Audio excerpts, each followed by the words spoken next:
Lo siento. No sabía que él no te había contado. Esas fueron las primeras palabras que escuché cuando desperté de la cirugía. La doctora cerró las cortinas de mi habitación y susurró: tu hijo aprobó una segunda cirugía. Una que nunca consentiste. Mi mundo se desplomó en ese instante. Yo, Margarita, de 67 años, solo había ido a quitarme la vesícula. Era una cirugía menor, rutinaria. Pero cuando desperté de la anestesia, me sentí confundida. Mi cuerpo no se sentía como debería. El olor a antiséptico me golpeó como una bofetada fría mientras trataba de procesar las palabras de la doctora. Las luces del techo me cegaron por un momento, y sentí como si mi cabeza estuviera llena de algodón húmedo. Mis manos temblaron al intentar tocar mi abdomen, donde se suponía que solo habría una pequeña cicatriz. Pero había vendas por todas partes, mucho más extensas de lo que jamás imaginé. ¿Contado qué?, pregunté con voz temblorosa, aunque en el fondo de mi corazón ya presentía que la respuesta me destrozaría. La doctora joven, con ojos llenos de compasión y nerviosismo, se sentó en la silla junto a mi cama. Llevaba una carpeta gruesa bajo el brazo que parecía contener secretos que cambiarían mi vida para siempre. Sus manos temblaron cuando abrió el expediente médico. El sonido de las hojas al pasar resonaba en mis oídos como disparos.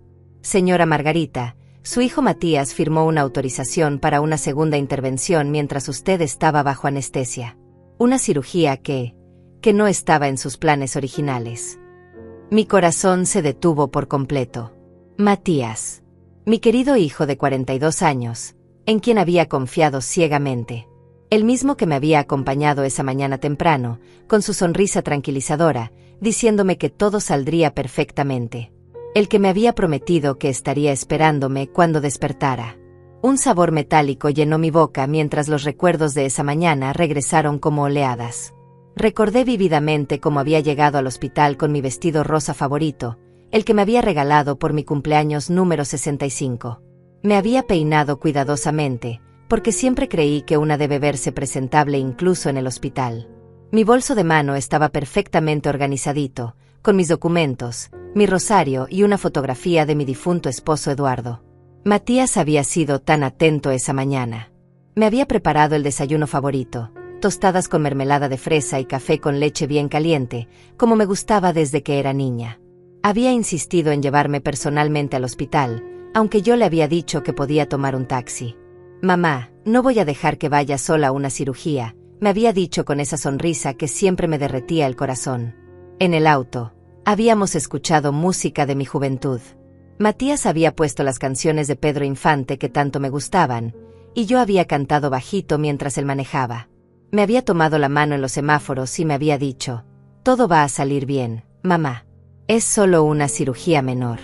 En unas horas estaremos de vuelta en casa viendo nuestras telenovelas. Vanessa, su esposa, había llegado al hospital más tarde con un ramo de flores blancas que olían demasiado dulce, casi empalagoso. Me había besado en la frente con labios fríos y me había susurrado que se quedarían esperándome hasta que despertara. Sus ojos verdes habían brillado de una manera extraña cuando me dijo: no te preocupes por nada, suegrita. Matías y yo nos encargaremos de todo. Ahora esas palabras resonaban en mi mente con un significado completamente diferente. Me encargaremos de todo. ¿Qué había querido decir realmente? ¿Qué tipo de cirugía? Logré articular mientras las lágrimas comenzaron a nublar mi vista. Mi voz sonaba rota, como la de una mujer que acababa de descubrir la peor traición de su vida.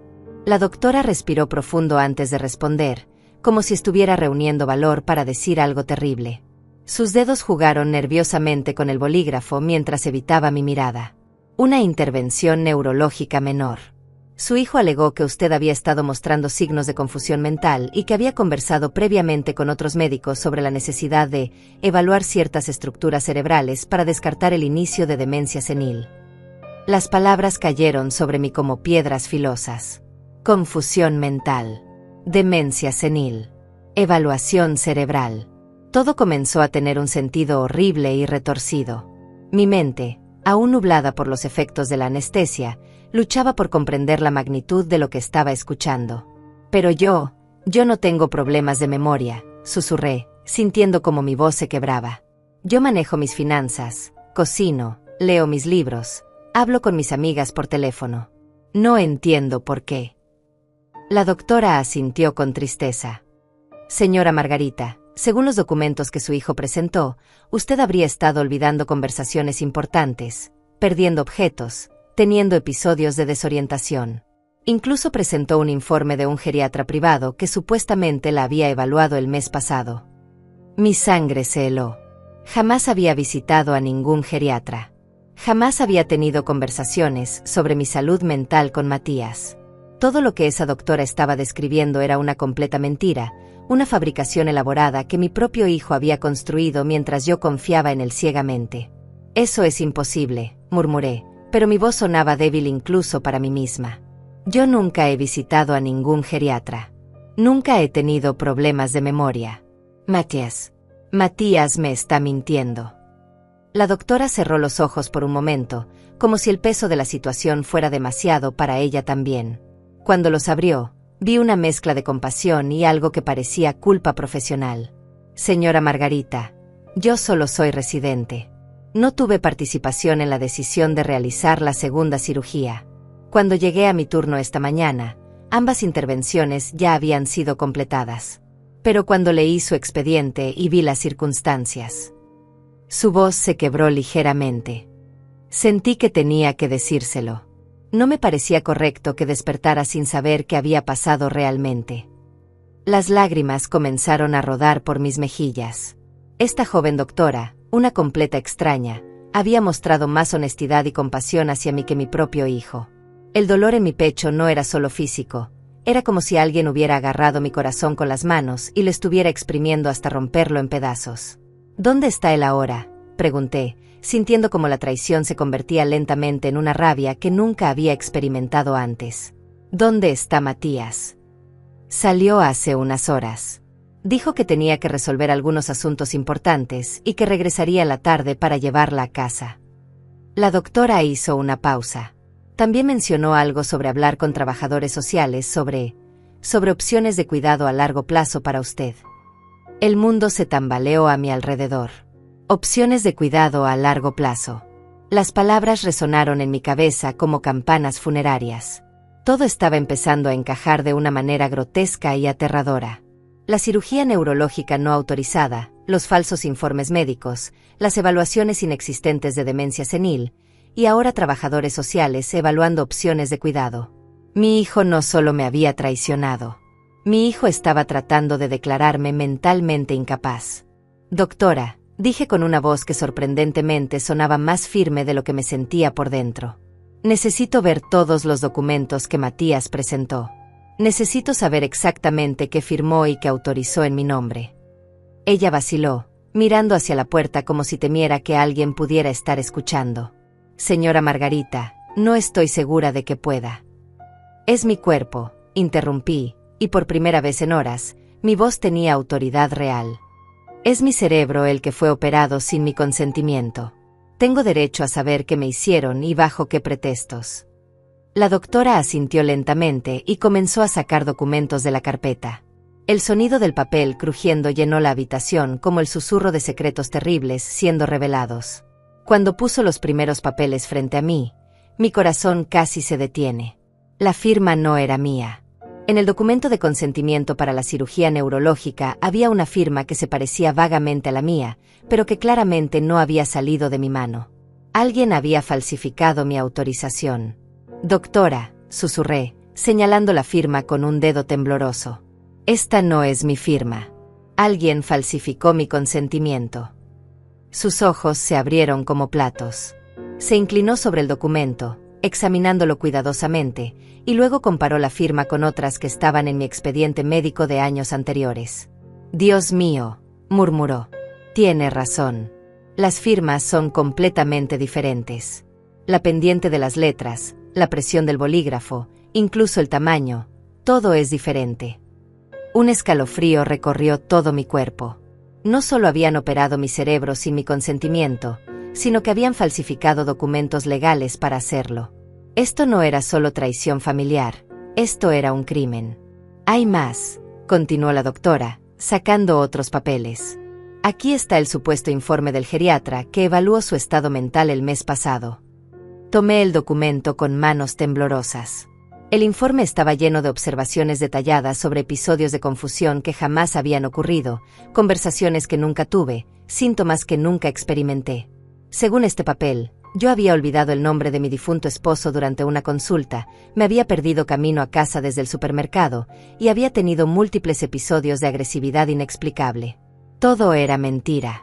Cada palabra, cada observación, cada diagnóstico preliminar era una fabricación completa. Pero estaba tan bien redactado, tan profesionalmente presentado, que cualquier médico que lo leyera creería que efectivamente yo estaba desarrollando demencia senil. El doctor que supuestamente escribió este informe, dije, leyendo el nombre al final del documento. ¿Lo conoce? La doctora negó con la cabeza. Doctor Rafael Mendoza. Nunca he oído hablar de él en este hospital, y según la dirección que aparece aquí, su clínica está al otro lado de la ciudad.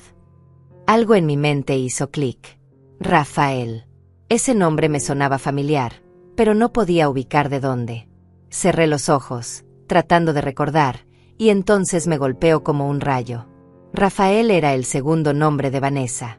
Su hermano menor se llamaba Rafael, y había estudiado algo relacionado con medicina, aunque nunca terminó la carrera. La última vez que Vanessa lo mencionó, había dicho que estaba trabajando en una clínica privada haciendo trabajo administrativo. Mi nuera, susurré, sintiendo como las piezas del rompecabezas comenzaban a encajar. Su hermano se llama Rafael. Él escribió este informe falso. La conspiración era mucho más profunda de lo que había imaginado. No era solo Matías quien me había traicionado. Era Matías y Vanessa trabajando juntos, usando incluso a sus propios familiares para fabricar evidencia médica falsa. Habían planeado esto cuidadosamente, meticulosamente, durante semanas o tal vez meses. ¿Pero por qué? ¿Qué ganaban declarándome mentalmente incapaz? Y entonces recordé la conversación que había escuchado por casualidad hace 3 semanas.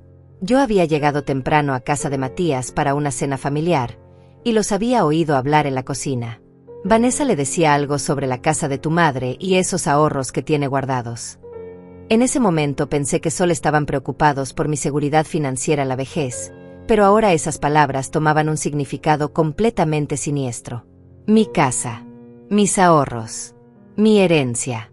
Habían planeado declararme mentalmente incompetente para tomar control de mis bienes. La cirugía cerebral no autorizada no era solo para crear evidencia médica de problemas cognitivos, era para causar problemas cognitivos reales. Querían que despertara confundida, desorientada, tal vez con daños neurológicos menores que respaldaran sus afirmaciones de demencia. El horror de la realización me golpeó como una avalancha. Mi propio hijo había autorizado que abrieran mi cráneo y manipularan mi cerebro por dinero. Por una casa y algunas cuentas bancarias. Había estado dispuesto a destruir mi mente y mi autonomía para siempre. Doctora, dije, y mi voz ahora tenía una determinación de acero que no sabía que poseía. Necesito que documente todo esto. Necesito copias de todos estos documentos falsificados. Y necesito que me dé el alta médica ahora mismo. Señora Margarita, no puedo darle el alta inmediatamente, dijo la doctora con preocupación genuina. Usted acaba de pasar por 2 cirugías. Su cuerpo necesita tiempo para recuperarse, y además, hay protocolos que... ¿Protocolos? La interrumpí, sintiendo como la rabia se encendía en mi pecho como una hoguera. Los únicos protocolos que veo aquí son los que mi hijo y su esposa han violado para robarme mi vida. Si me quedo en este hospital un día más, van a regresar con más papeles falsos, más doctores comprados, más mentiras. La doctora se mordió el labio inferior, claramente dividida entre su deber médico y lo que sabía que era moralmente correcto. Sus ojos se desviaron hacia la puerta cerrada, como si temiera que alguien pudiera entrar en cualquier momento. Doctora, ¿cómo se llama usted?, pregunté suavemente. Doctora Patricia Herrera, respondió. Patricia, usted tiene padres. Ella asintió lentamente.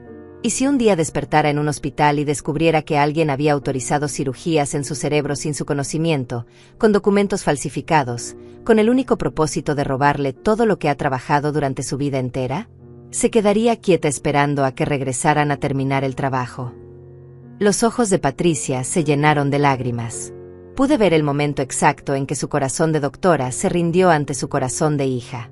Está bien, susurró. Pero tiene que prometerme que buscará atención médica si se siente mal.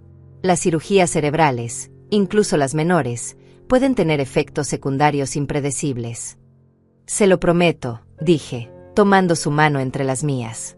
Pero ahora necesito salir de aquí antes de que regresen. Patricia trabajó rápidamente, preparando mi documentación de alta y haciendo copias de todos los documentos fraudulentos que Matías había presentado. Mientras tanto, yo traté de llamar a mi hermana Raquel desde el teléfono del hospital. Raquel era 5 años menor que yo, pero siempre había sido más feroz, más desconfiada del mundo. Si alguien podía ayudarme en este momento, era ella. Margarita, ¿qué haces llamándome desde el hospital?, respondió Raquel con voz preocupada. ¿No se suponía que ya debías estar en casa descansando? Raquel, dije, y mi voz se quebró inmediatamente. Necesito que vengas por mí. Ahora. Y no le digas a nadie que estás viniendo. Especialmente no a Matías. Hubo un silencio del otro lado de la línea. Raquel me conocía lo suficiente como para saber que yo jamás pediría algo así sin una razón muy grave. ¿Qué pasó, hermana? No puedo explicarte por teléfono. Solo ven, por favor. Y Raquel, trae a Antonio contigo. Antonio era el abogado que había manejado los asuntos legales de nuestros padres cuando murieron. Un hombre mayor, confiable, que conocía a nuestra familia desde hace décadas. Si lo que sospechaba era cierto, iba a necesitar representación legal inmediatamente. Estaré allí en 30 minutos, dijo Raquel sin hacer más preguntas. Eso es lo que más amaba de mi hermana menor. Cuando la familia estaba en peligro, actuaba primero y preguntaba después. Mientras esperaba, Patricia me ayudó a cambiarme de la bata del hospital a mi ropa. Mi vestido rosa estaba arrugado y manchado, pero era mío, y ponerlo me hizo sentir como si estuviera reclamando una parte de mi identidad que había sido violada. Señora Margarita, dijo Patricia mientras me ayudaba a abrochar los botones. Hay algo más que debe saber.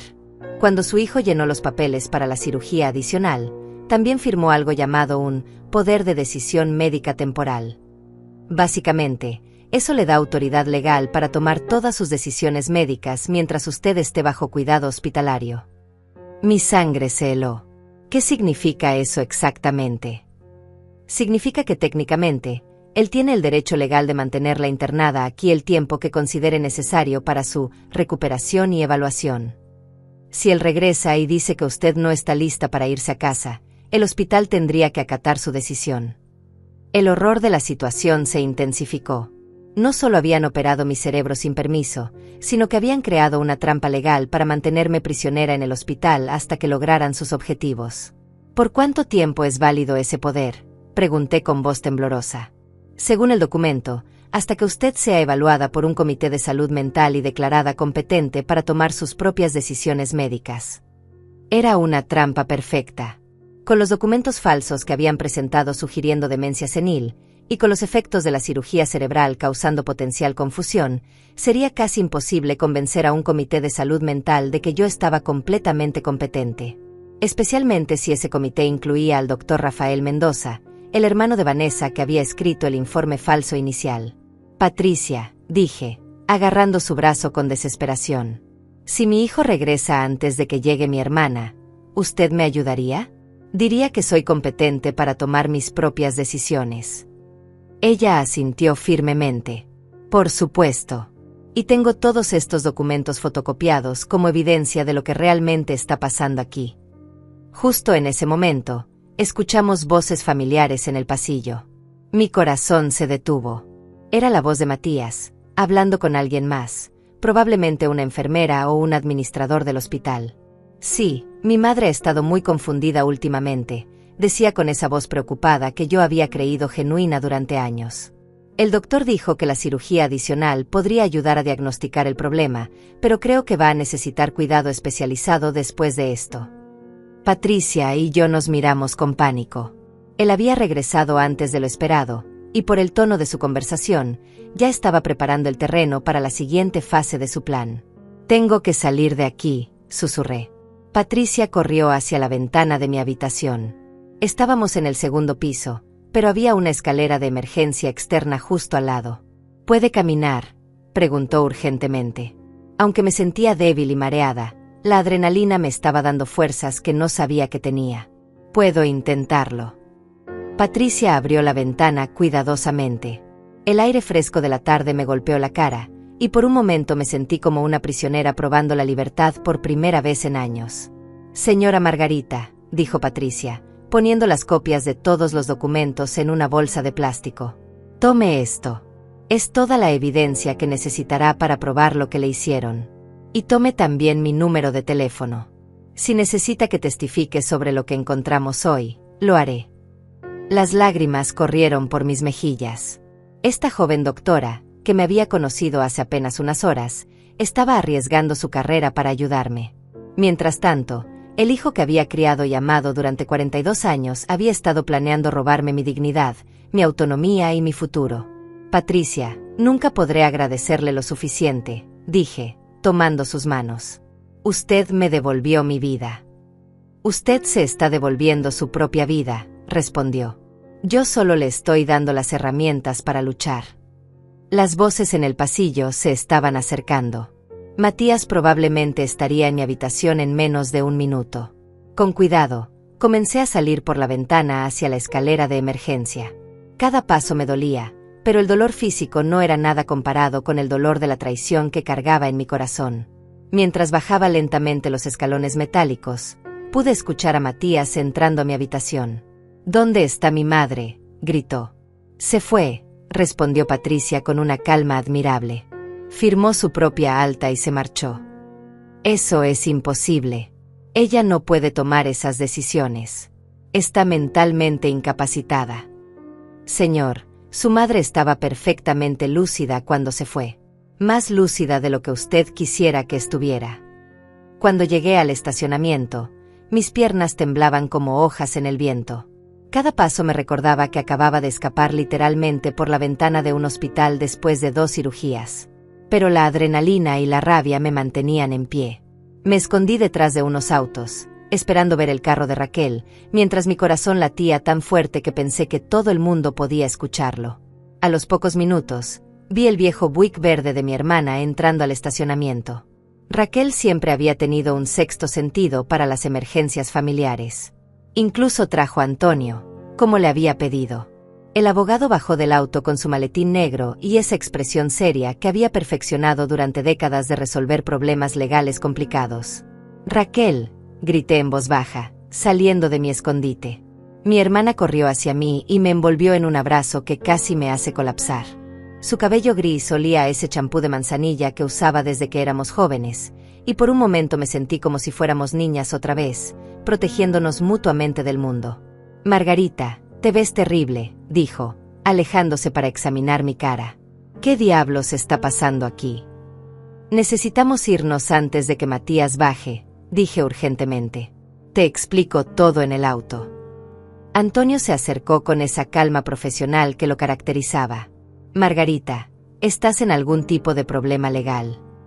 El peor tipo de problema legal que puedas imaginar, respondí, entregándole la bolsa con los documentos que Patricia me había dado. Mi propio hijo falsificó mi firma para autorizar una cirugía cerebral no consentida, todo para declararme mentalmente incapaz y robar mi herencia. La expresión de Antonio cambió inmediatamente de curiosidad profesional a horror genuino.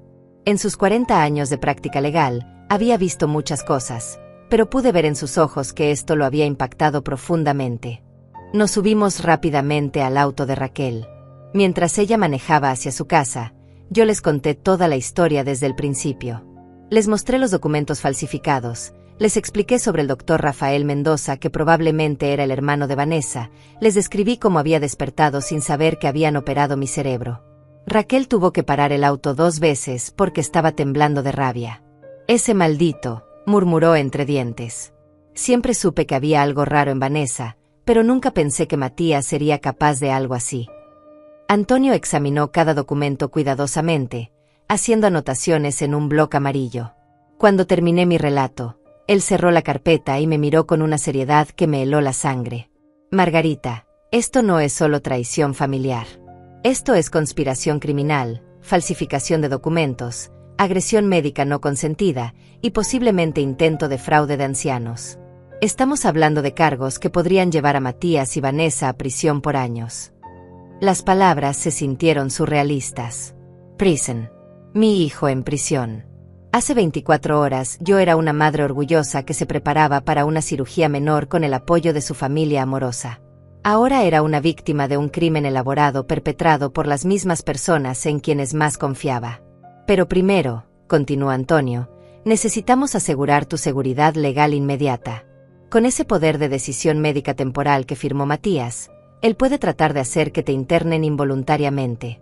Podría llamar a la policía y decir que eres un peligro para ti misma debido a tu demencia. Punto. ¿Puede hacer eso?, pregunté horrorizada. Con los documentos falsificados que presentó, sí. Al menos temporalmente, hasta que podamos demostrar que son fraudulentos. Necesitamos moverte a un lugar seguro y comenzar a construir tu defensa inmediatamente. Raquel estacionó frente a su casa, una pequeña pero acogedora propiedad que había comprado después de su divorcio. Siempre había sido más independiente que yo, más desconfiada de depender de otros. Ahora envidiaba esa independencia. Te quedas aquí conmigo, declaró Raquel mientras abría la puerta principal. Y el primero que trate de sacarte de mi casa se las va a ver conmigo. Esa noche, sentadas en la cocina de Raquel con tazas de té caliente, finalmente pude procesar completamente lo que había pasado. Antonio había regresado a su oficina para comenzar a investigar el verdadero doctor Rafael Mendoza y preparar una estrategia legal, pero había dejado claro que la situación era grave. Margarita, dijo Raquel, tomando mi mano sobre la mesa. Hay algo que nunca te dije porque no quería crear problemas familiares. La miré expectante. Hace como 6 meses, Matías me llamó preguntando sobre el testamento de mamá y papá. Quería saber exactamente qué habías heredado, cuánto valía la casa, si tenías cuentas bancarias que él no conociera.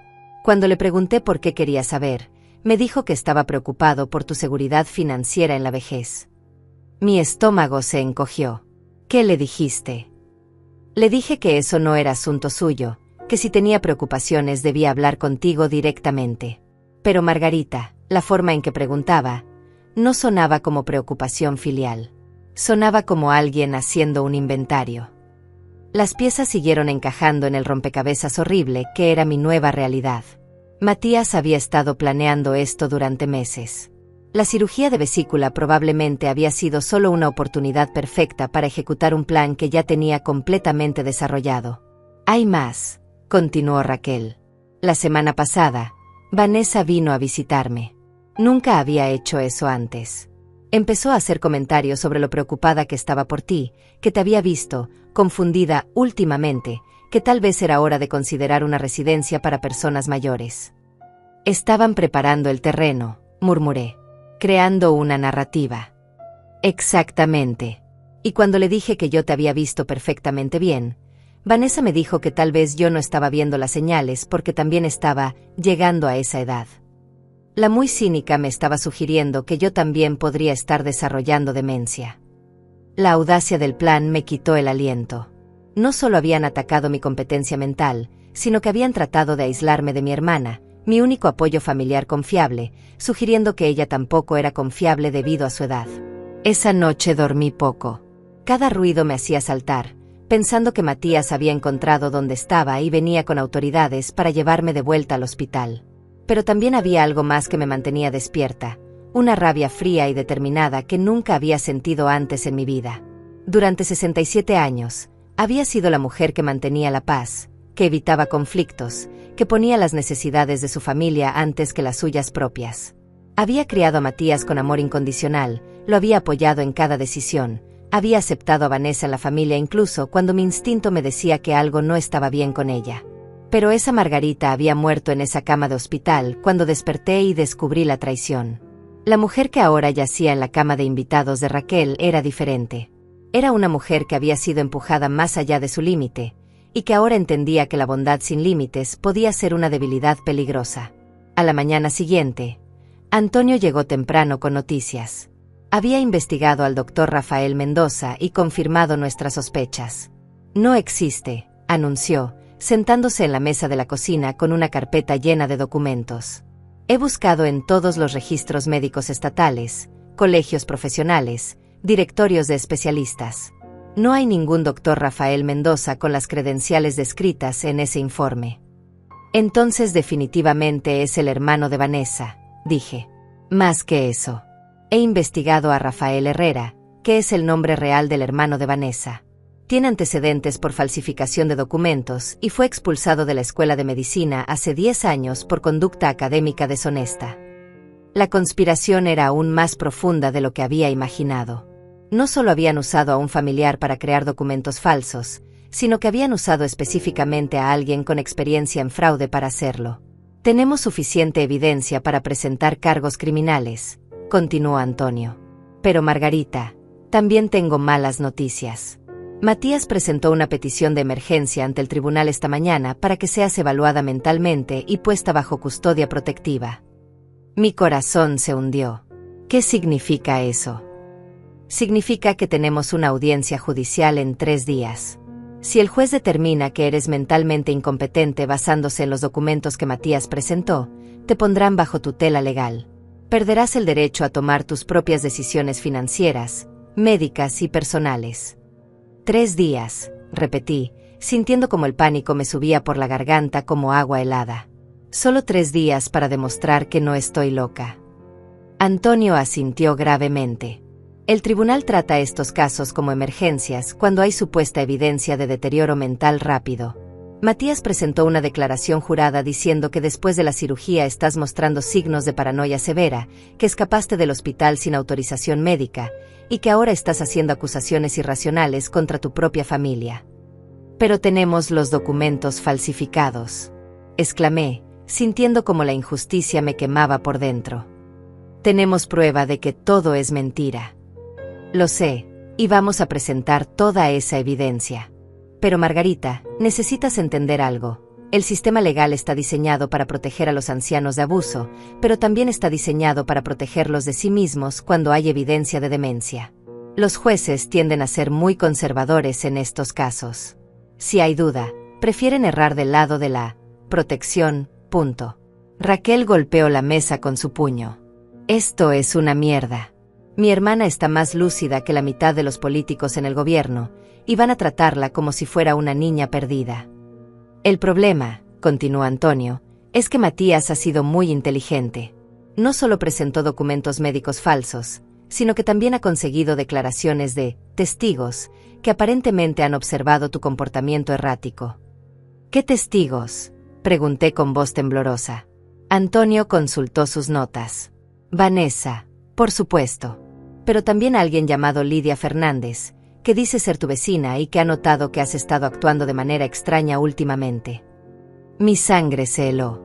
Lidia Fernández era efectivamente mi vecina, pero vivía a 3 casas de distancia y apenas cruzábamos más que saludos educados cuando nos encontrábamos en el supermercado. No tenía idea de cómo Matías había logrado que ella firmara una declaración sobre mi comportamiento. ¿Qué dice exactamente esa declaración?, pregunté. Que te ha visto salir de tu casa en ropa interior en varias ocasiones, que has estado hablando sola en el jardín, que una vez la confundiste con tu hermana fallecida Carmen y trataste de invitarla a entrar para tomar té. Cada acusación era una puñalada. Carmen había muerto hace 15 años, y yo jamás había confundido a nadie con ella. Jamás había salido en ropa interior. Y si hablaba sola en el jardín, era porque así había procesado el dolor durante toda mi vida, una costumbre inofensiva que venía desde la infancia. Matías conoce todos mis hábitos, murmuré. Ha vivido en mi vida el tiempo suficiente para tomar cosas normales y retorcerlas hasta que suenen como síntomas de demencia. Exactamente, concordó Antonio. Por eso necesitamos una estrategia muy sólida para la audiencia. No podemos solo defendernos, tenemos que atacar. Tenemos que demostrar que toda esta situación es una conspiración elaborada para apoderarse de tu patrimonio. Los siguientes 3 días fueron los más intensos de mi vida. Antonio trabajó día y noche preparando nuestro caso. Contactó a Patricia Herrera, la doctora residente que me había ayudado a escapar del hospital, y ella aceptó testificar sobre las irregularidades en los documentos médicos y la naturaleza no autorizada de la cirugía cerebral. También investigó más profundamente a Rafael Herrera, el hermano de Vanessa. No solo tenía antecedentes por falsificación, sino que había sido arrestado 2 veces por esquemas de fraude dirigidos específicamente a personas mayores. Había trabajado en varias clínicas privadas que posteriormente fueron cerradas por prácticas fraudulentas. Mientras tanto, Raquel se convirtió en mi detective privada personal. Fue a hablar con Lidia Fernández para tratar de entender cómo habían conseguido que firmara esa declaración falsa. La encontré en su jardín, me reportó Raquel esa tarde. Al principio se negó a hablar conmigo, pero cuando le expliqué lo que estaba pasando, se puso pálida como un fantasma. ¿Qué le dijo? Que Vanessa había ido a visitarla hace 2 semanas. Le dijo que estaba preocupada por tu salud mental y le preguntó si había notado algo raro en tu comportamiento. Cuando Lidia dijo que no, Vanessa insistió, sugiriendo cosas específicas que supuestamente podrían haber pasado. ¿Cómo qué? Como salir en ropa inadecuada o hablar con personas que no estaban ahí. Lidia dice que Vanessa fue muy persuasiva, que siguió insistiendo hasta que finalmente Lidia admitió que tal vez había visto algo, aunque no estaba segura. Vanessa inmediatamente sacó unos papeles y le pidió que firmara una declaración, por tu propio bien, punto. Era manipulación psicológica pura. Vanessa había usado técnicas de interrogatorio para plantar recuerdos falsos en la mente de una mujer mayor que probablemente se sentía confundida y presionada por toda la situación. ¿Lidia va a ayudarnos?, pregunté esperanzada. Está aterrorizada, admitió Raquel. Dice que no sabía que estaba firmando algo que sería usado en un tribunal. Pero sí, aceptó hacer una declaración corrigiendo su testimonio anterior. Esa noche, sola en mi habitación temporal, revisé mentalmente todo mi patrimonio. La casa que Eduardo y yo habíamos comprado hace 40 años ahora valía casi $400,000 debido a la gentrificación del vecindario. Mis cuentas de ahorro y certificados de depósito sumaban otros $200,000. Mi póliza de seguro de vida tenía un valor de $150,000. Era casi $1,000,000 en total. Suficiente dinero para que 2 personas sin escrúpulos estuvieran dispuestas a destruir la mente de una anciana para obtenerlo. Pero había algo más que me molestaba, algo que no podía identificar completamente. La precisión del plan, la sofisticación de la manipulación legal y médica, la forma en que habían anticipado cada posible obstáculo. Esto no era algo que Matías hubiera ideado solo. Él era inteligente, pero no era un criminal mastermind. La mañana de la audiencia, Antonio llegó a la casa de Raquel con una expresión que no pude descifrar completamente. Parecía una mezcla de esperanza y preocupación. «Tengo noticias», anunció. «Buenas y malas». «Dame las malas primero», dije, preparándome mentalmente. «He investigado al juez que va a presidir tu audiencia. Juez Morrison. Tiene reputación de ser muy conservador en casos de competencia mental de ancianos. En los últimos 5 años, ha fallado a favor de la tutela protectiva en el 85% de los casos que ha visto». Mi corazón se hundió. «¿Y las buenas noticias?» «He encontrado algo más sobre esta conspiración que podría cambiar todo», dijo Antonio, abriendo su maletín. «¿Recuerdas que mencioné que Rafael Herrera había trabajado en varias clínicas que fueron cerradas por fraude?» Asentí. Bueno, una de esas clínicas se especializaba en algo muy específico: ayudar a familias a obtener tutela legal sobre ancianos ricos para acceder a su patrimonio. Tenían todo un sistema: doctores falsos, informes médicos fabricados, testigos entrenados para dar testimonios convincentes sobre deterioro mental. La habitación comenzó a girar a mi alrededor. «¿Estás diciendo que esto es parte de una operación más grande?» «Estoy diciendo que tu hijo y tu nuera posiblemente contrataron los servicios de una red criminal organizada que se especializa en este tipo de fraude. Y si eso es cierto, entonces no eres su primera víctima». Antonio puso una carpeta gruesa sobre la mesa. «He encontrado registros de al menos 12 casos similares en los últimos 3 años. Ancianos sanos y mentalmente competentes que de repente fueron declarados incapaces después de cirugías menores que resultaron en procedimientos cerebrales no autorizados». La magnitud de la situación me golpeó como una avalancha. No era solo víctima de la traición de mi familia, era víctima de una operación criminal sofisticada que había perfeccionado el arte de robar la autonomía y el patrimonio de personas mayores. «Antonio», dije con voz temblorosa, «si esto es tan grande como parece, realmente tenemos posibilidades de ganar hoy». Él me miró directamente a los ojos. «Margarita, vamos a hacer más que ganar. Vamos a exponer toda esta red criminal y asegurar que nunca más puedan hacer esto a otra familia». El tribunal estaba más lleno de lo que había esperado. Además de Matías y Vanessa, que estaban sentados del otro lado de la sala con su abogado, había varias personas que no reconocí. Antonio me explicó en voz baja que algunos eran reporteros de periódicos locales, ya que había filtrado información sobre el caso para crear presión pública. La publicidad nos ayuda, murmuró. Los jueces no quieren aparecer en los periódicos como cómplices de fraude de ancianos. Cuando el juez Morrison entró, mi corazón casi se detiene. Era un hombre mayor, de cabello blanco y expresión severa que inmediatamente me recordó a mi difunto padre cuando estaba enojado. Sus ojos parecían evaluar todo en la habitación con una precisión quirúrgica. Este es el caso de Matías Herrera contra Margarita Herrera, anunció el secretario del tribunal. Petición de tutela de emergencia debido a incompetencia mental. El abogado de Matías, un hombre elegante de traje gris que parecía haber salido de una película de Hollywood, se levantó primero. Su presentación fue devastadoramente efectiva.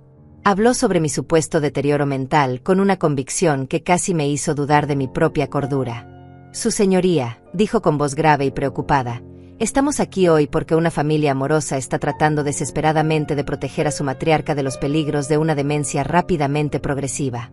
La señora Margarita Herrera, de 67 años, ha mostrado signos alarmantes de deterioro cognitivo en las últimas semanas. Presentó el informe falsificado del doctor Rafael Mendoza como si fuera el Evangelio. Leyó cada síntoma inventado con una seriedad que me hizo sentir náuseas. Paranoia.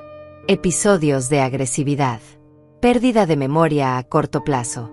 Desorientación temporal y espacial. Más preocupante aún, continuó el abogado, después de una cirugía médica rutinaria, la señora Herrera escapó del hospital contra el consejo médico, poniendo su vida en peligro. Ahora está haciendo acusaciones irracionales contra su propia familia, alegando conspiraciones elaboradas que claramente son producto de una mente afectada por la demencia. Cuando Matías tomó el estrado para testificar, casi no pude reconocer al hombre que había criado. Su actuación fue perfecta. Lágrimas genuinas corrían por sus mejillas mientras describía lo doloroso que era ver a su querida madre perderse en la confusión mental. Es la mujer más fuerte que he conocido, dijo con voz quebrada. Me crió sola después de que mi padre murió, trabajó 2 empleos para darme una educación, siempre fue mi heroína. Verla así es desgarrador. Sus lágrimas parecían tan reales que por un momento dudé de mí misma. ¿Era posible que realmente estuviera confundida? ¿Que toda esta situación fuera producto de algún daño cerebral causado por la cirugía? Pero entonces Vanessa tomó el estrado, y su actuación fue ligeramente menos convincente. Había algo en sus ojos, una frialdad calculada que se filtraba a través de su máscara de nuera preocupada. Margarita siempre ha sido una mujer independiente, declaró Vanessa. Pero en los últimos meses la hemos visto cambiar. Olvida conversaciones que acabamos de tener. Una vez me confundió con su hermana muerta. La encontramos en el jardín a las 3 de la mañana, completamente desorientada. Cada mentira era como un clavo en mi ataúd. El juez Morrison tomaba notas cuidadosamente, y su expresión se volvía más grave con cada testimonio. Cuando Lidia Fernández testificó por teléfono desde su casa, confirmando las supuestas observaciones de comportamiento errático, sentí como si el suelo se estuviera abriendo bajo mis pies. Aunque Raquel había hablado con ella y Lidia había prometido decir la verdad, ahora parecía aterrorizada y solo confirmó su declaración original. Sí, su señoría, dijo con voz temblorosa. He visto comportamientos preocupantes. Margarita parecía confundida. Después de 2 horas de testimonios devastadores, llegó nuestro turno. Antonio se levantó con una confianza que contrastaba dramáticamente con mi pánico interno. Su señoría, comenzó, lo que estamos presenciando hoy no es el intento amoroso de una familia de proteger a su matriarca. Es el ejemplo más calculado y cruel de fraude de ancianos que he visto en 4 décadas de práctica legal. El cambio en la atmósfera de la sala fue inmediato. Los reporteros se inclinaron hacia adelante. El juez Morrison levantó las cejas. Matías y Vanessa intercambiaron miradas nerviosas. Los documentos médicos presentados por el peticionario no solo son falsificados, continuó Antonio, sino que fueron creados por un individuo con antecedentes penales por fraude que ha participado en una red criminal que se especializa en robar el patrimonio de ancianos a través de declaraciones fraudulentas de incompetencia mental. Antonio presentó metódicamente cada pieza de evidencia. Los documentos falsificados. Los antecedentes criminales de Rafael Herrera. El análisis de escritura que confirmaba que mi firma había sido falsificada. Los registros de la red criminal de clínicas de fraude. Pero el momento más dramático llegó cuando Patricia Herrera tomó el estrado. La joven doctora estaba claramente nerviosa, pero su testimonio fue devastador. Su señoría, dijo con voz clara. Cuando desperté de mi turno y revisé el caso de la señora Herrera, inmediatamente noté irregularidades graves. Una cirugía cerebral había sido autorizada y realizada sin el consentimiento de la paciente, basándose únicamente en documentos que ahora sabemos que son falsos. El juez Morrison se inclinó hacia adelante. Doctora, ¿está usted diciendo que se realizó una cirugía cerebral no consentida en la señora Herrera? Exactamente, su señoría. Y cuando confronté a la señora Herrera con esta información, ella estaba completamente lúcida y apropiadamente indignada. No mostró ningún signo de confusión mental o deterioro cognitivo. Su reacción fue exactamente la que esperaría de cualquier persona competente que descubriera que había sido víctima de tal violación. Y en su opinión médica profesional, ¿muestra la señora Herrera signos de demencia o incompetencia mental? Absolutamente no, su señoría. La señora Herrera está completamente competente mentalmente. Los síntomas descritos en los informes presentados por su hijo no corresponden en absoluto con mi observación directa de la paciente. Cuando llegó mi turno de testificar, me levanté con las piernas temblando, pero con la mente más clara de lo que había estado en días. Antonio me había preparado, pero sabía que este momento definiría el resto de mi vida. Su señoría, comencé. Hace una semana yo era una madre orgullosa que confiaba completamente en su hijo. Fui al hospital para una cirugía menor de vesícula, creyendo que mi familia me amaba y me protegería. Mi voz se hizo más fuerte con cada palabra. Desperté para descubrir que el hijo al que había criado, al que había amado incondicionalmente durante 42 años, había autorizado que abrieran mi cráneo y manipularan mi cerebro sin mi consentimiento. Y no lo hizo por amor o preocupación médica. Lo hizo porque quiere robar mi casa, mis ahorros y mi dignidad. ¿Y cómo se siente usted sobre la petición de su hijo de que sea puesta bajo tutela?, preguntó Antonio. Me siento traicionada de la manera más profunda posible, respondí, mirando directamente a Matías. Pero también me siento determinada a luchar. No solo por mí, sino por todos los ancianos que han sido víctimas de este tipo de fraude. Mi mente está perfectamente clara, su señoría. Lo suficientemente clara para saber que mi hijo ya no es el hombre que crié, y lo suficientemente clara para saber que merezco justicia. El contrainterrogatorio del abogado de Matías fue brutal, pero me mantuve firme. Trató de confundirme con preguntas complicadas sobre fechas y detalles, pero Antonio me había preparado bien. Respondí cada pregunta con precisión y confianza. Señora Herrera, dijo el abogado con voz condescendiente, no es posible que su paranoia sobre su familia sea exactamente el tipo de síntoma que indica deterioro mental. No es paranoia cuando tienes documentos falsificados como prueba, respondí firmemente. No es paranoia cuando tienes registros médicos que muestran cirugía cerebral no autorizada. No es paranoia cuando tienes evidencia de una red criminal. Es supervivencia. El juez Morrison pidió un receso de 30 minutos para revisar toda la evidencia. Esos fueron los 30 minutos más largos de mi vida. Me senté junto a Antonio y Raquel, tratando de leer la expresión del juez, tratando de imaginar qué estaba pensando mientras revisaba los documentos. Cuando regresó, su expresión era inescrutable. Se sentó en su lugar, organizó algunos papeles, y finalmente habló. En mis 23 años como juez, comenzó, he visto muchos casos de familias genuinamente preocupadas tratando de proteger a seres queridos con demencia. También he visto casos de abuso de ancianos.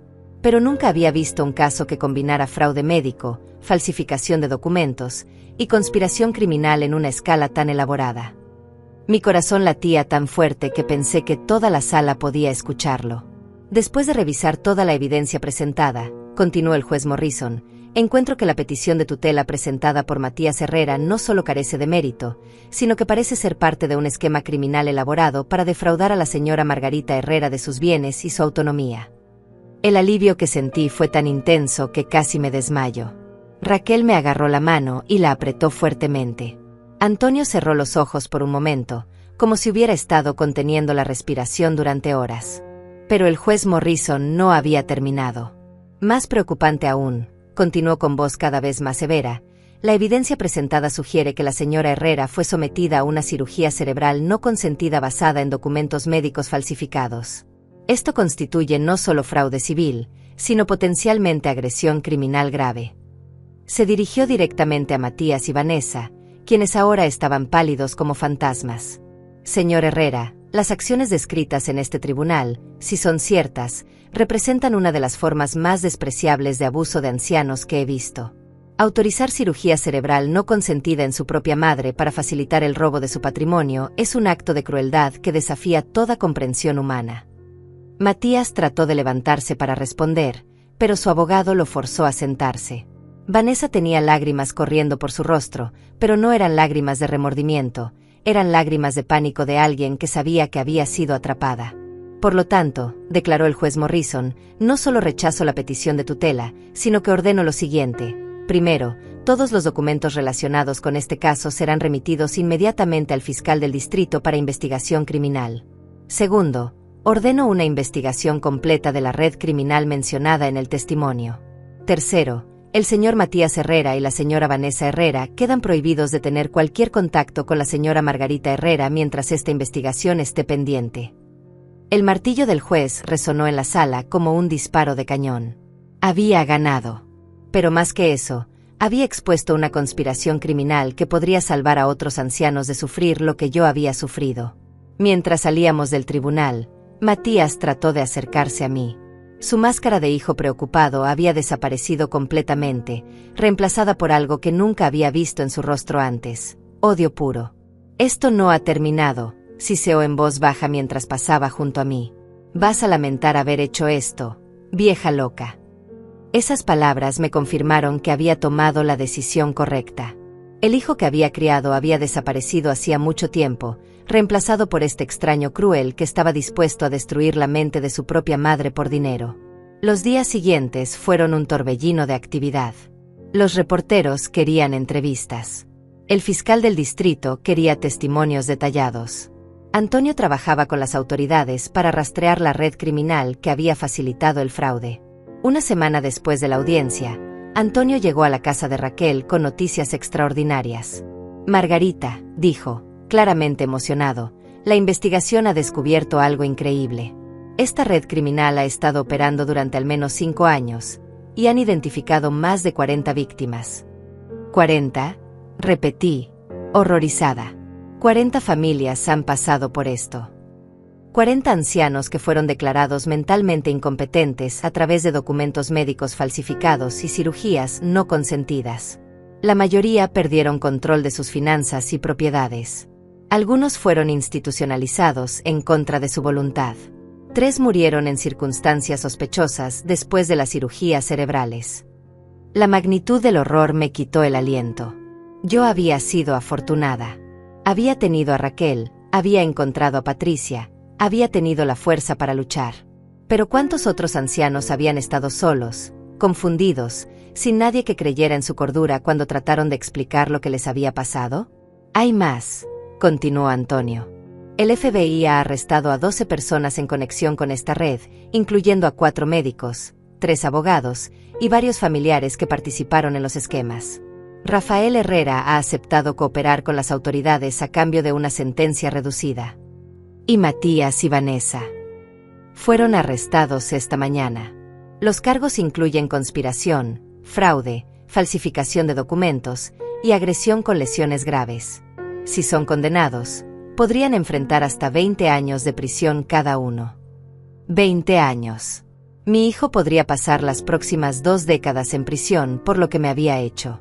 Parte de mí sintió una tristeza profunda por el niño que había criado, por el joven que había tenido tantos sueños y potencial. Pero esa tristeza estaba eclipsada por la satisfacción de saber que la justicia se estaba haciendo, no solo para mí, sino para todas las víctimas de esta red horrible. 2 meses después, recibí una llamada inesperada.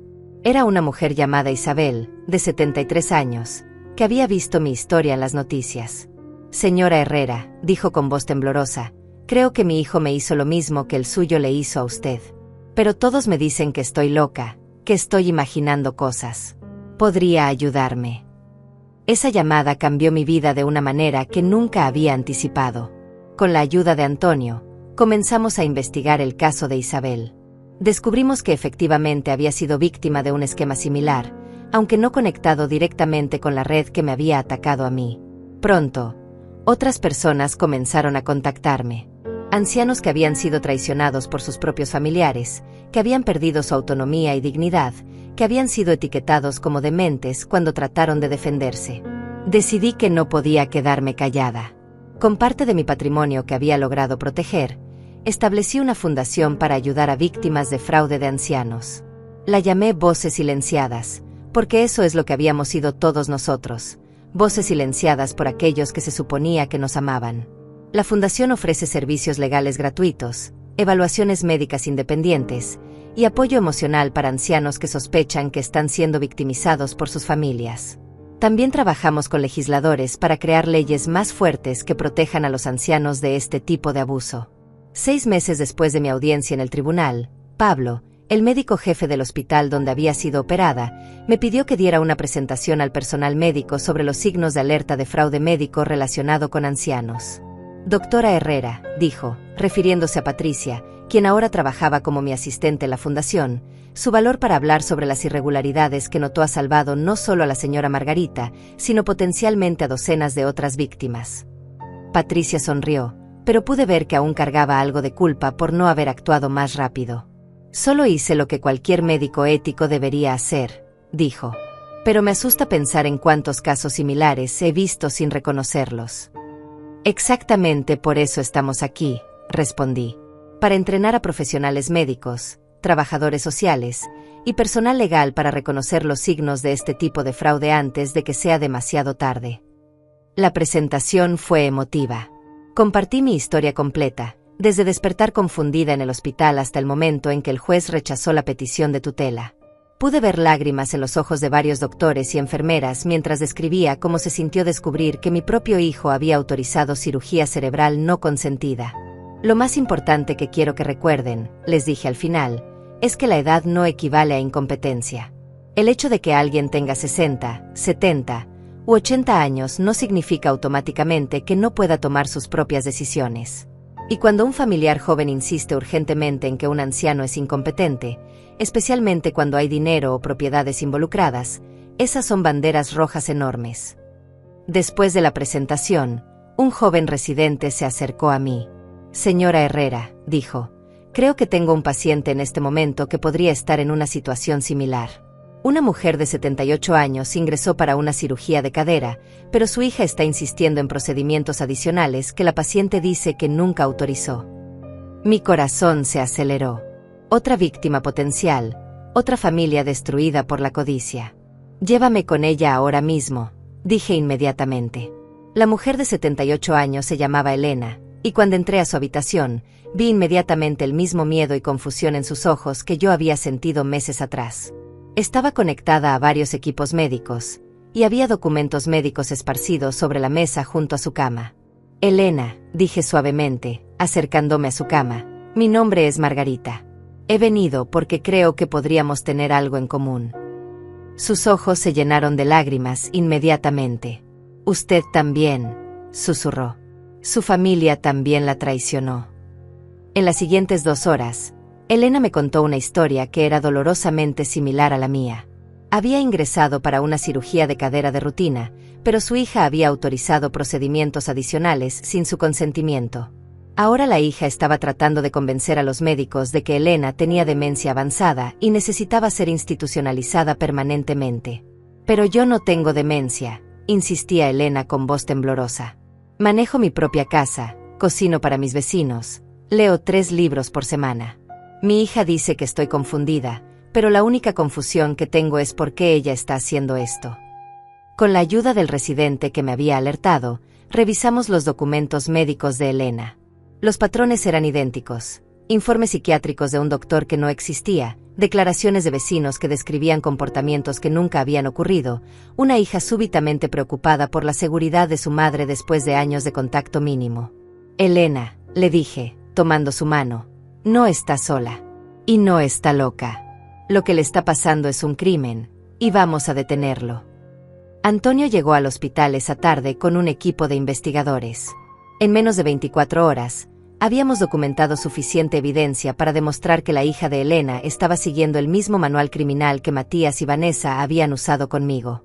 Pero Elena tenía algo que yo no había tenido, una advertencia temprana.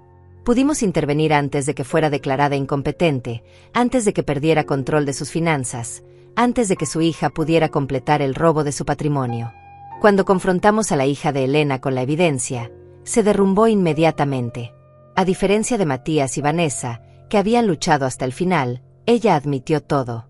Había estado en contacto con la misma red criminal, había pagado $20,000 por los servicios de falsificación de documentos y manipulación legal.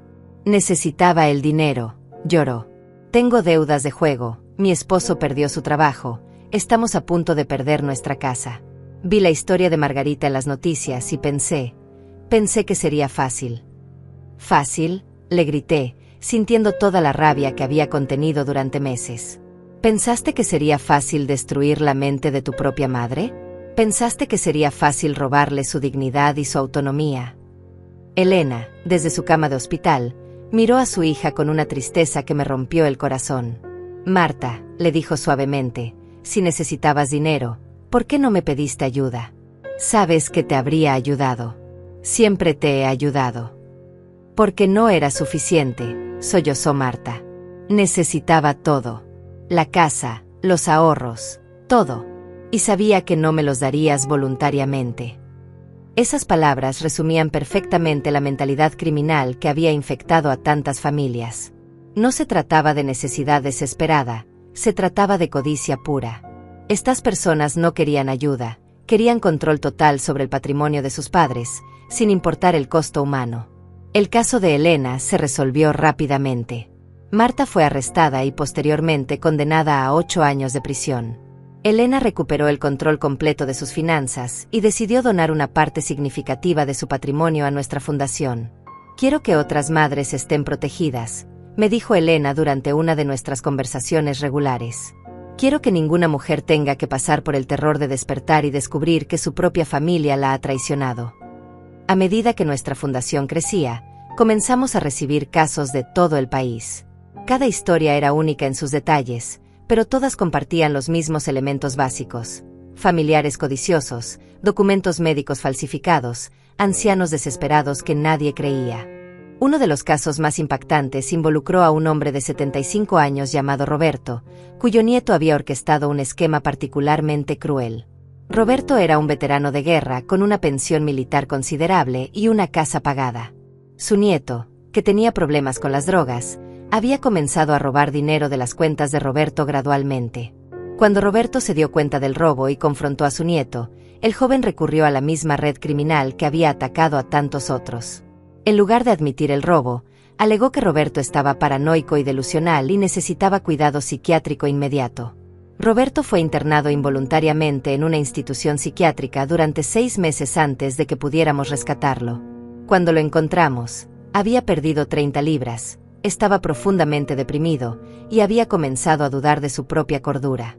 Me dijeron tantas veces que estaba loco, me confió Roberto durante su primera visita a nuestra oficina, que empecé a creerles. Empecé a pensar que tal vez sí estaba imaginando que mi nieto me había robado. Ese es el aspecto más insidioso de este tipo de abuso. No solo roba el dinero y la propiedad de las víctimas, sino que también roba su confianza en su propia mente. Los perpetradores usan técnicas de gaslighting sofisticadas para hacer que sus víctimas cuestionen su propia realidad. Trabajar con Roberto durante su recuperación me enseñó mucho sobre la resistencia del espíritu humano. A pesar de todo lo que había sufrido, logró reconstruir su confianza en sí mismo y eventualmente testificó contra su nieto en el tribunal. Señora Margarita, me dijo Roberto el día que su nieto fue condenado, usted me devolvió mi vida. Pero más que eso, me devolvió mi fe en que la justicia existe. A medida que pasaron los meses, mi historia personal comenzó a tomar una nueva forma en mi mente. La traición de Matías y Vanessa ya no era solo una herida personal, se había convertido en el catalizador para una misión que estaba salvando vidas. Un año después de mi audiencia judicial, recibí una llamada que me sorprendió completamente. Era Patricia Herrera, la doctora que me había ayudado a escapar del hospital. Margarita, dijo, tengo noticias sobre Matías y Vanessa. Mi corazón se aceleró. Desde su arresto, había tratado de no pensar en ellos, de no permitir que su traición continuara envenenando mi presente. ¿Qué tipo de noticias? Van a declararse culpables. Su abogado se puso en contacto conmigo porque quieren evitar un juicio público. Matías aparentemente quiere hacer una declaración. ¿Qué tipo de declaración? Una disculpa. Y quiere confesarlo todo públicamente, incluyendo los nombres de otros miembros de la red criminal que aún no han sido arrestados. La idea de ver a Matías otra vez me llenó de emociones contradictorias. Parte de mí quería confrontarlo, gritarle, hacerle entender el daño que había causado no solo a mí, sino a docenas de otras familias. Pero otra parte de mí, la parte que había sido su madre durante 42 años, solo sentía una tristeza profunda por lo que había perdido. ¿Tengo que estar ahí?, pregunté. No es obligatorio.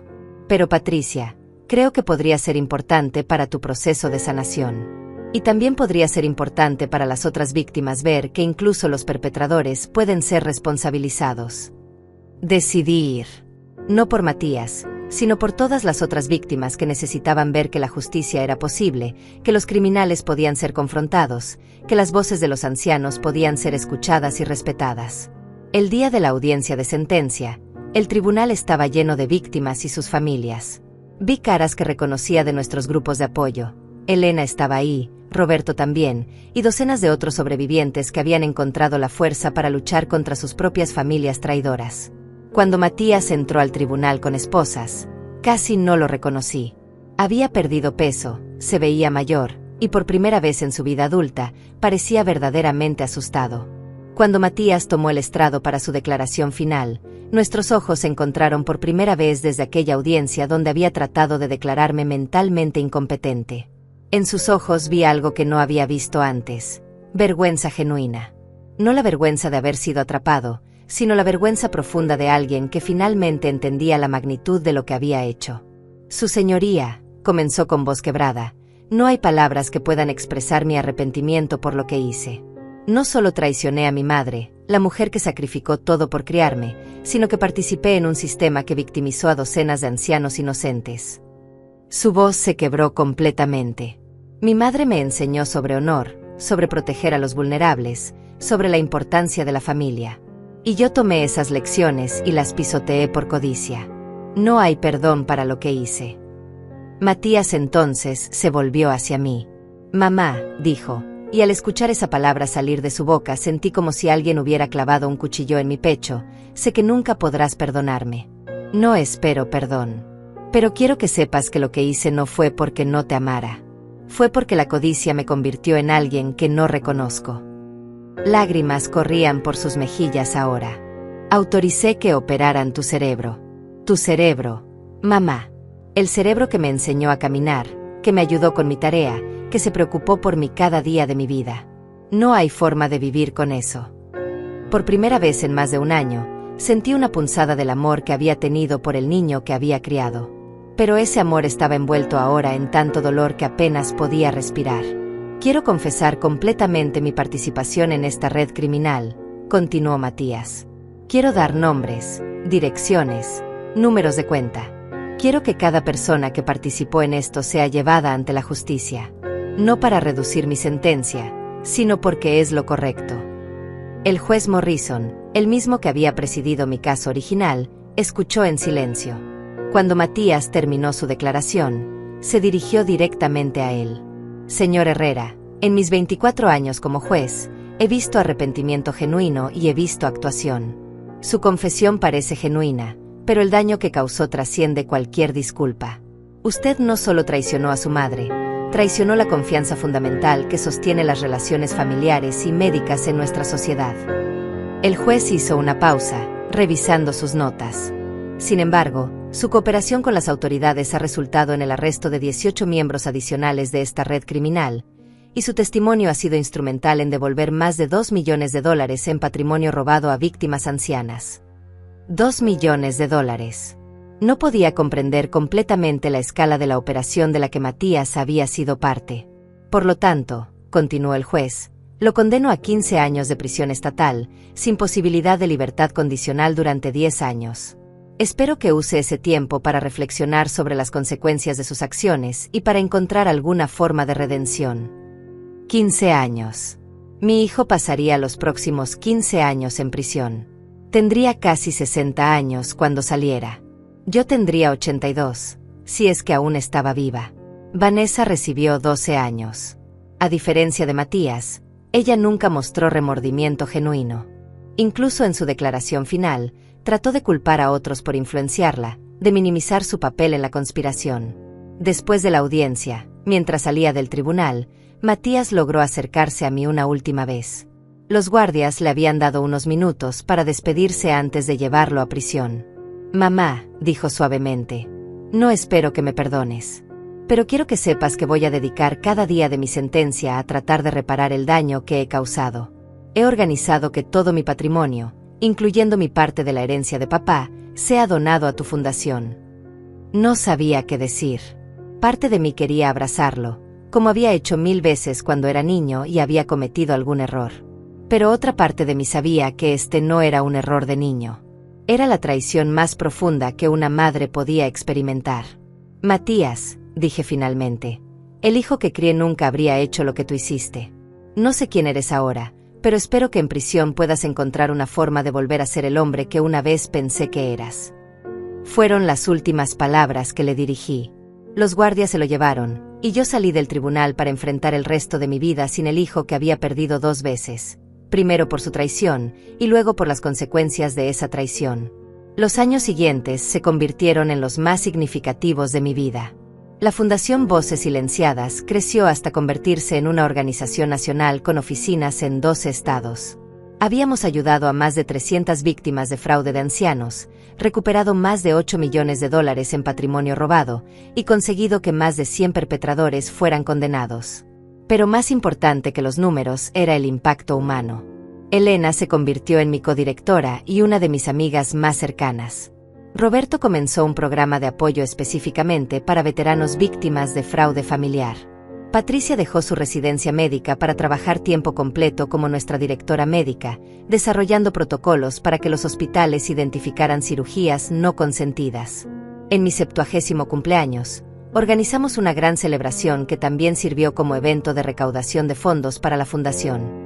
Más de 500 personas asistieron, incluyendo sobrevivientes de fraude, profesionales médicos que habíamos entrenado, legisladores que habían apoyado nuestras iniciativas de reforma legal y reporteros que habían cubierto nuestro trabajo.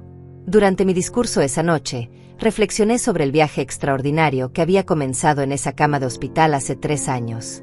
Cuando desperté de la cirugía y descubrí la traición de mi hijo, dije al público, pensé que mi vida había terminado. Pensé que la confianza que había depositado en mi familia había sido la decisión más estúpida de mi vida. Pero he aprendido que la traición, por devastadora que sea, también puede ser un catalizador para propósitos que nunca imaginamos. Mi dolor se convirtió en protección para otros. Mi indignación se convirtió en acción. Mi pérdida se convirtió en ganancias para cientos de familias que ahora están seguras. Miré hacia el público y vi tantas caras familiares. Víctimas que habían encontrado justicia, familias que habían sido reunidas, profesionales que habían aprendido a proteger mejor a sus pacientes ancianos. No puedo recuperar al hijo que perdí, continué, pero puedo honrar a todas las madres, padres, abuelos y abuelas que han sido traicionados por aquellos en quienes más confiaban.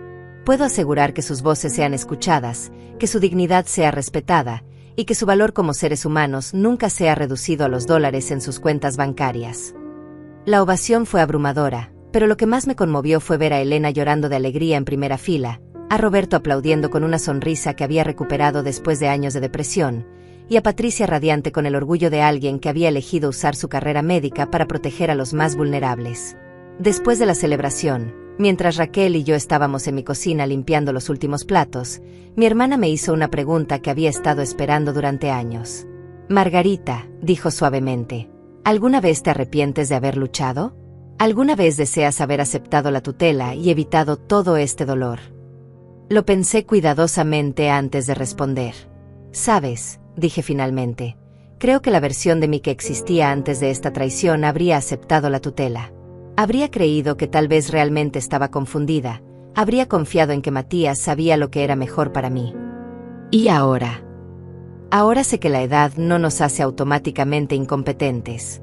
Sé que merecemos respeto y autonomía hasta el día que muramos. Y sé que a veces las personas que más amamos son capaces de traicionarnos de maneras que nunca podríamos imaginar. Hice una pausa, mirando por la ventana hacia el jardín donde Eduardo y yo habíamos plantado rosales hace tantos años. Pero también sé que el dolor puede ser transformado en propósito, que la traición puede ser convertida en protección para otros, y que incluso a los 70 años, una mujer puede descubrir una fuerza que nunca supo que poseía. Raquel sonrió y me abrazó. La mujer que despertó en esa cama de hospital hace 3 años era fuerte, pero la mujer que está aquí ahora es imparable. Tenía razón. La Margarita que había ido al hospital para una cirugía de vesícula simple había sido una mujer amable, confiada, que ponía las necesidades de otros antes que las suyas propias.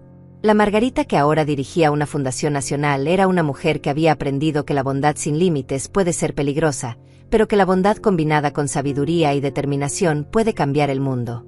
Esta noche, mientras escribo estas palabras finales de mi historia, tengo 70 años y me siento más viva de lo que me he sentido nunca.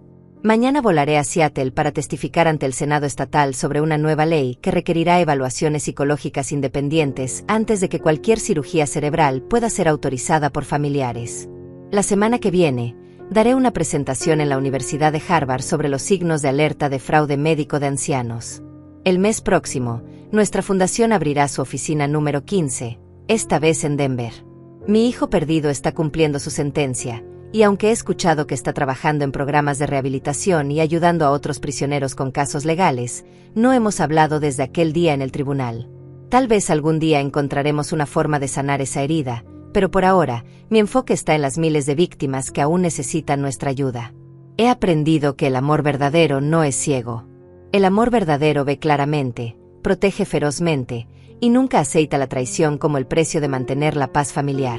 He aprendido que una mujer de 70 años puede ser tan poderosa como cualquier guerrera, y que la justicia, aunque llegue tarde, siempre sabe dulce. Desperté de esa cirugía como una víctima, pero me levanté de esa experiencia como una luchadora. Y esa, creo, ha sido la transformación más importante de mi vida.